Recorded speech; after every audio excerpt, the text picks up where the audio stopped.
يا أيها الذين آمنوا كتب عليكم الصيام كما كتب على الذين من قبلكم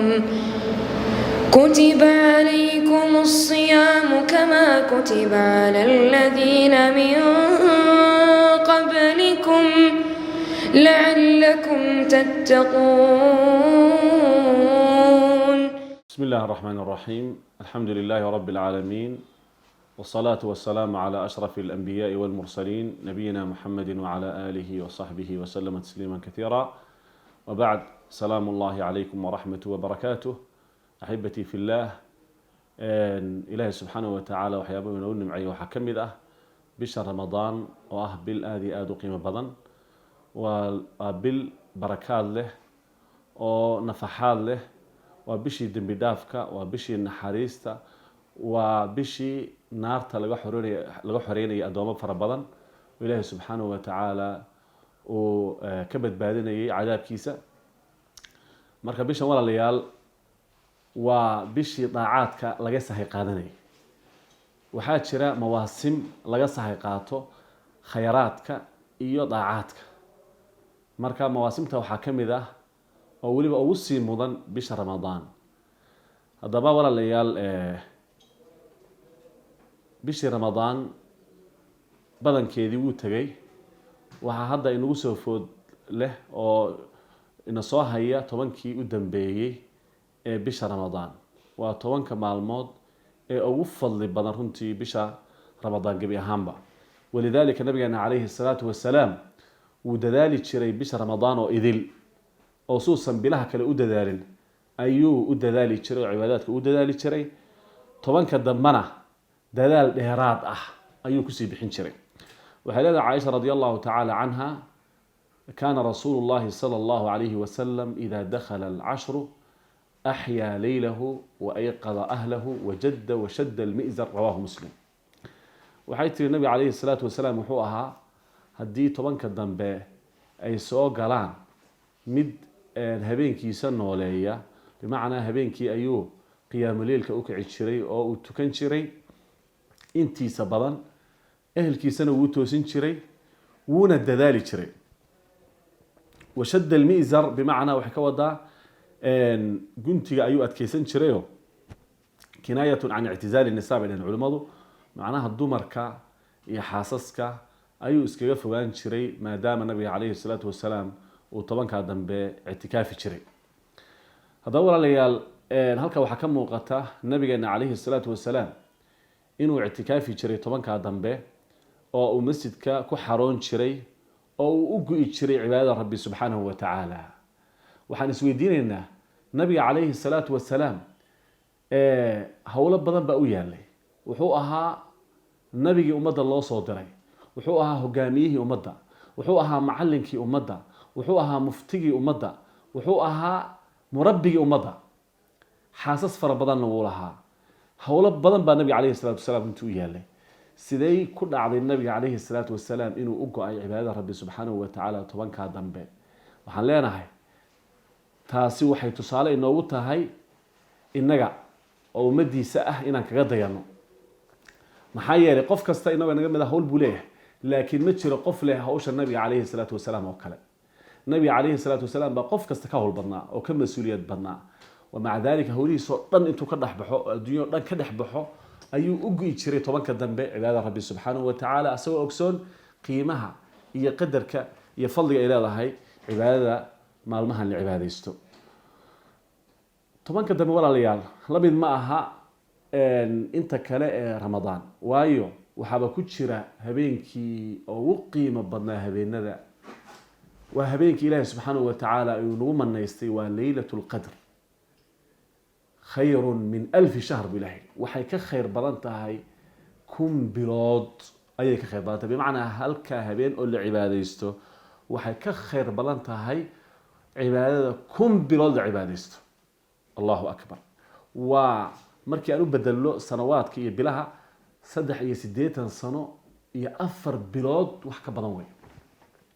bal u fiirso hal habeenood cibaadaysato oo ilaahay subxaana wa tacala cibaadada ka aqbalo waxay ka fadli badan tahay 83 sano iyo weliba bilo ood cibaadaysato. marka waa fadli iyo deeq runtii ilaahay subxaana wa tacala inuu manaystay. waa jaanis qaali oo dahabi ah oo looga baahan yahay ummadda inay ka faa'iidaysto oo runtii ka fara qabsato. waa yani shay qaali ah runtii. walaalayaal habeenkan laylatul qadarka ah ilaahay subxaana wa tacaala wuxuu ku gaar yeelay khasaa'is fara badan. wuxuuna ku sheegay habeenka laylatul qadarka ah laba suuradood, suuratu dukhaan iyo suuratu lqadr. suurada iyadaaba loogu magac darayba. ilahi wuxuu yihi ina anzalnaahu fi laylati mubaarakatin ina kuna mundiriin fiiha yufraqu kulu amrin xakiim amra min cindina ina kuna mursiliin. ilahi wuxuu ku tilmaamay aayaadkaas in ilaahi subxaanahu wa tacaala qur-aankii uu soo dejiyey habeenkaas oo uu maaragtay usoo dejiyey samaa dunya sida culamada ay ku fasireen loox maxfuudkii qur-aankii laga soo guuriyey oo samaa dunya la soo dejiyey. isla markaas habeenkaas uu yahay leylat alfasl, habeen la kala fasliyo axkaamtii iyo aqdaartii.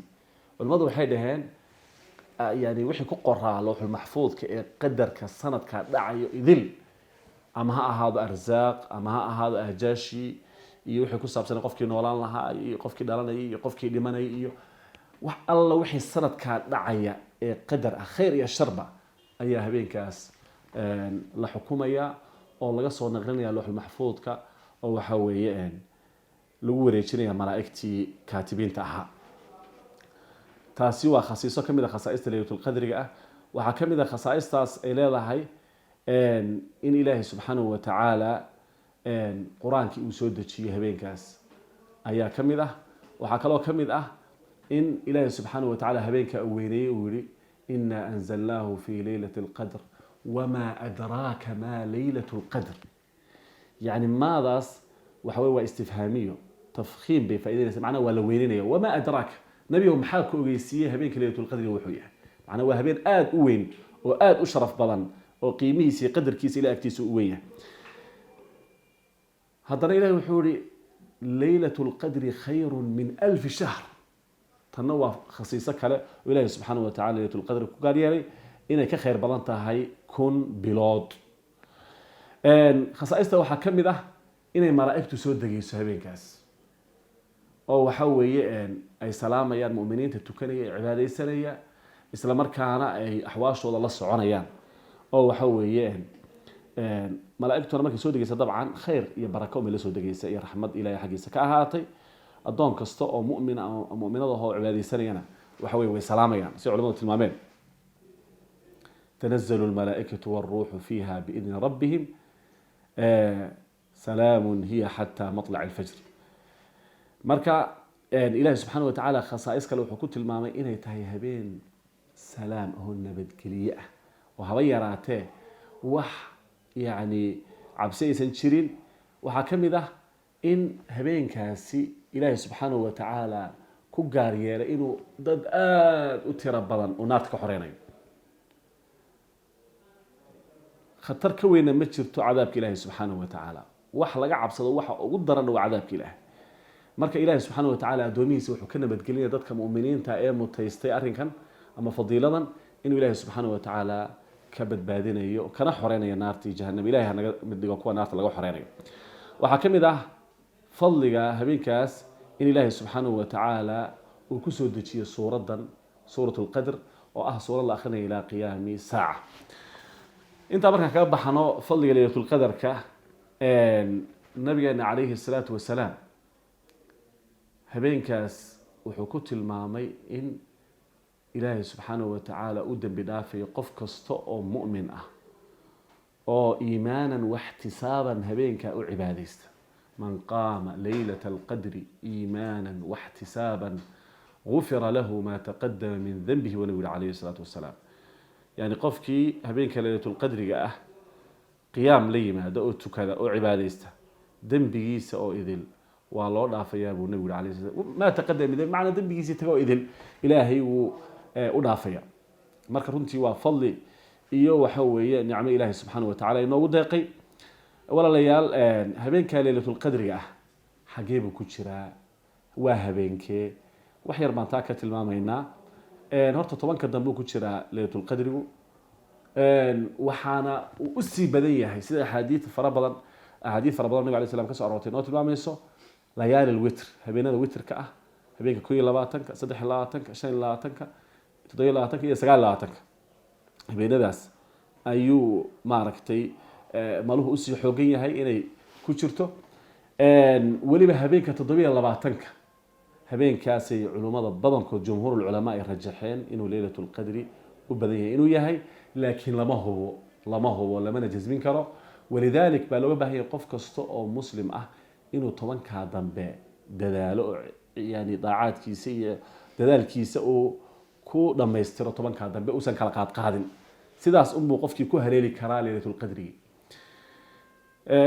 calaamad baa jira axaadiis bar ku soo arooray oo lagu tilmaamay laylatul qadri inuu leeyahay waxa kamid ah calaamadaas xadiidkii Ubay ibn Ka'b fi sahih Muslim nabi alayhi salatu wasalaam wuxuu tilmaamay in calaamadeeda ay tahay in cadceedu ay soo baxayso subaxa laylatul qadrka ayadoo oo bilaa shucaac in cadceedu soo baxayso ayuu nabi alayhi salatu wasalaam inoo tilmaamay xadiid kale oo ibn Abbas uu wariyay oo ibn Khuzayma uu soo saaray wuxuu nabi alayhi salatu wasalaam laylatul qadri laylatun طلقة لا حارة ولا باردة تصبح الشمس يومها حمراء ضعيفة هبين ليلة القدر وهبين فران أو كلين لا أنا هين قبونا أنا هين معناها جو يسوي هي ميد معتدل على حاضة قبو يكلين تونا لوت المامين إسلا مركا صبح ليلة القدر كأ العيد وحصاب حيساء يضو عسان أو معناها وحلوة كذا ضعيف يفتين كذا ضعيف هي معناها شعاع الله هين بالوجه سيد حديث كربة المامين على كل حال علامات كاس واسك قرائن لكن وحكسي في عن قفكو انه كددالو هبين كستو او tobanka dambe ah tahajjudkii iyo qiyaamul-leylkii iyo acmaasha aan tilmaami doono insha Allah taala waxa yani la yaab kale runtii in la isku baraarujiyo ay tahay muslimiin badan waxa arkaysaa inay qaflad kaga sugan yihiin tobanka dambe oo tobankii mudnaa ah in cibaadada la kordhiyo acmaashii la ziyaadiyo dadaalkii la laban laabo qofka muslimka ah uu u tafaruqo cibaadada rabbiga subhanahu wa ta'ala ayaa waxa arkaysaa dad badan muslimiin ah oo aswaaqdi ku mashquulsan oo baayac mushtarkii iyo ganacsigii iyo hawlihi adduunyada si kordhiyayba walidaalka waad arkaysaa aswaaqda hadda u soo baxda habeenada tobanka dambe in aswaaqda ay buuxdo oo dadkii ay soo buux dhaafiyeen oo meel la kala maraba aan la helayn marka waxa isweydiin leh dadkani miyaysan ku baraarugsanayn in habeenadan ay yihiin habeenadii u qaalisanaa ramadaanka inay habeenadii lagu tuunsanaa ama ay ku jirtayba laylatul qadrka inay tahay miyaysan ku baraarugsanayn miyay hilmaameen in haddii fursadaas ay dhaafto alla hubin inay dib u helayaan ma fursad lagu dayacaa maqaaxiye iyo suuqoo la meeraysta iyo baayac mushtari iyo dharkii ciidu la soo iibsaday iyo ma fursad lagu dayacaa qofku waxa fiican in hadii uu u baahan yahay suuqa hawlo ramadaanka inta la gaarin inuu wixii dhamaysto ama ugu yaraan inta tobanka dambe la gaarin inuu hawlihiisa si dhamaysto laakiin tobanka dambe uu tafaruqo cibaadada rabbi subhanahu wa ta'ala oo masaajidka ku i'tikaafo sida ayaa sunnada nabiga alayhi salatu wasalaam waafaqsan qofku uu ku haleeli karaa habeenka laylatul qadriga wala layaal waxyaabaha loo baahan yahay laylatul qadarka iyo tobanka dambaba guud ahaan acmaal ah waxa kamid ah oo waliba amalka ugu muhiimsan uguna mudan ah as-salaah waliba salaatul leylka qiyaamul leylka iyo taraawiixda labada waa isku salaatul leyl una inuu qofku ku dadaalo oo uu maaragtay si uusan ugu dadaali jirin intii kale ramadaanka uu ugu dadaalo walidaalika nabigeena alayhi salatu wasalaam tobanka dambe juhdigii uu ku bixinay salaatul leylka uu kordhiyo uu siyaadiyay sida axaadiista saxiixa tilmaamayso nabiga alayhi salaam habeenkii 22 ka ahaa wuxuu asxaabtiisa tujiyay ila thuluth al-layl habeenkii ila 3 meelood meel ay tagtay habeenkii 25 kana ila nisf al-layl ila habeenkii la barkii la gaaro ayuu tujiyay qiyaamul leylkii habeenkii 27 kana wuxuu tujiyay ila ay ka cabsada in suxuurtii ay ka tagto u fiirso macna nabiga alayhi salaam soo maaragtay u cibaadeysan jiray asxaabtiisana ugu dadaali jireen tobanka dambe cibaadada. marka nabiga calayhi salaam markii uu habeenkii 25 uu tujiyay ilaa nisfi al-layl ayaa waxay leeyahay rasuul allah ma noo kordhisid. markaas nabiga wuxuu calayhi salaatu wasalaam man qaama maca al-imam hatta yansarif kutiba lahu qiyam al-layl. qofkii imaamka la tukada ilaa uu salaadii uu dhameeyo salaatu leelkii waxaa loo qorayaa qiyam laylah, yani habeenkaas qiyam leelkiisa oo dhan baa loo qoraya. waa fadli ilaahi subxaanahu wa tacaala nasiyay. waxaa kaloo loo baahan yahay walaalayaal oo acmaasha aan ku dadaalina kamid ah in salaadaha faradka ah inaan ku dadaalo inaan jamaacad ku tukano, gaar ahaan salaada cishe iyo salaada subax. nabigeenu wuxuu yiri sallallahu alayhi wa sallam man salla al-ishaa fi jamaaca فكأنما قام نصف الليل ومن صلى الصبح في جماعة فكأنما قام الليل كله. رواه مسلم. حديث صحيح النبي محمد عليه السلام قفكي صلاة الصبح كنت كذا صلاة العشاء كنت كذا جماعات إن لو قريو إنه استاجي أو قيام الليل أتاجنا هبينك نسكيس. أنا قف هبينك نسكيس قيام الليل تكري أو كله أجر كيس الله الصينية. هدي وصلاة الصبح جماعات كنت كذا وحب الله قرية هبينكو إذيل إنه قيام الليل كأتجنا أجر كيسة يلا سريع. مركب فضل الله سبحانه وتعالى إنه دقي إن فرصة أسكر يعني معه. سيدو كل ولا ليال أعماشه وحكم ذا إن دعاء كده ذاله دعاء وشيء قالع وعبادة لفت كذا عبادة. بدك أدونكم مركب إلهي بري وحومه شريه باهدي سي وحومه شريه أدون نمديسي إنه أدون وياه أيوم شريه. bisha ramadaanna ducadu way ka sii mudanta oo ilaahay subxaanahu wa tacaala markuu ka hadlayay aayaat siyaam siyaamka markuu qur-aanka ka hadlayay ayaa wuxuu soo dhexgeliyey aayad ka hadlaysa ducada waidaa sa'alaka cibaadii cannii fainii qariibun ujiibu dacwata addaaci idaa dacaanii falyastajiibuu lii walyu'minuu bii lacallahum yarshuduun bilahi. hadday nabi oo addoomahay kaa weydiiyaan waxaad u sheegtaa inaan dhowahay fainii qariib anu mid dhow baan ahay ujiibu dacwata addaaci idaa dacaan, yani qofka ibaryaya waan ajiibayaa haddii uu ibaryo. falyastajiibuu lii hay ajiibaan waliyu'minuu bi hay rumeeyaan lacallahum yarshuduun. marka culimmadu waxay dhaheen xikmada aayadan ducada ka hadlaysa loo dhexgeliyay aayaadkii soonka ka hadlayay waxaa weeye ishaaratan waxaa lagu tilmaamayaa in ducadu ay tahay waxyaabaha looga baahan yahay qofka muslimka ah ee bisha ramadaan ku jira inuu ku dadaalo. maxaa yeelay bishan yani ijaabadu way dhowdahay, qofka soomana ducadiisa waa la ajiibaa khaasatan markii uu afurayo. marka qofka waxaa loo baahan yahay inuu ku dadaalo bisha ramadaan oo idil ducadu ku dadaalo, gaar ahaan tobanka dambe uu kusii dadaalo, gaar ahaan fi thuluth al-akhir min al-layl habeenka thuluthkiisa u dambeeya marka tahajjudka la tukanayo xilligaas inuu ducada badiyo. waa xilliga إلهي سبحانه وتعالى وأسود دقي سماء الدنيا وليه من يدعوني فأستجيب له من يسألني فأعطيه من يستغفرني فأغفر له. ورياء وحي ويدي سنة أو أنسيا وحي ويديستي ورياء دنبداف ويدي سنة ودنبداف أنسيا أي إلهي سبحانه وتعالى له يا إبرية أو أن وحي يقبري أنسيا أما وحي ويديستي أما يضل بدي أنسيا. مرك إلهي سبحانه وتعالى وكريم ودقسي إن الدعاء لا سكود ذا لا يعني سكود الدار منا. sidoo kale ducada aan ku ducaysanayna ha ahaato insha allahu tacaala jawaamic adducaa, yani ducooyinka jaamica ee waxa weye ma'huurka ah aan ku dadaalay nabigeena calayhi salaam ku ducaysan jiray waxyaabo badan ay soo hosgelayaan.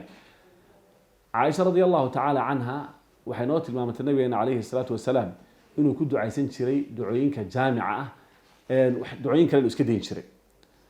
waxayna ku tiri nabiga calayhi salaatu wasalaam yaa rasuul allah bal ka waran haddii li waafajiyo habeenka laylatul qadarka ah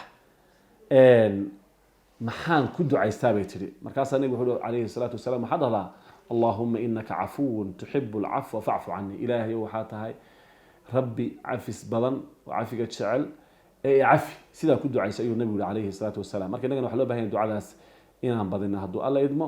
ugu dambeyn walaalayaal gabagabadii waxaan isku dardaarmaynaa tobankan dambe ee barakaysan إن شاء الله تعالى إن كفر قبصنا أن كسه قاضنا أو حوي كغنيمي سنو أو أيسن ليل عيار يدلل يوقت الأمس يسن ودافن أو أن كده ذا الاعتكاف كهدي أن أودي كرر طبعا كدبر أنا اعتكافنا هدي نسورو إذا طبعا كدبر أنا اعتكافنا بل أو يران هبينا ذا الوتر سيلة القدر كأيها ليالي الوتر habeenada tirada isdheer inaan ictikaafno hadday noo suuro weydo bal habeenada aan ictikaafi karro aan ictikaafno hadday taa suuro weydo bal ugu yaraan in howlaha adduunyada iska yarayno intaan iska yarayn karro oon bishan insha allahu tacaala gaar ahaan 10ka dambe aan ka fara qabsano ilaahay subxaana wa tacaala waxaan ka baryaynaa in uu naga mid dhigo kuwa ku guuleysta raxmadiisa iyo dembi dhaafkiisa bishan ee naarta laga xoreynayo ilaahay subxaana wa tacaala uu waafajiyo daacaadkiisa وجزاكم الله خيرا وصلى الله وسلم على نبينا محمد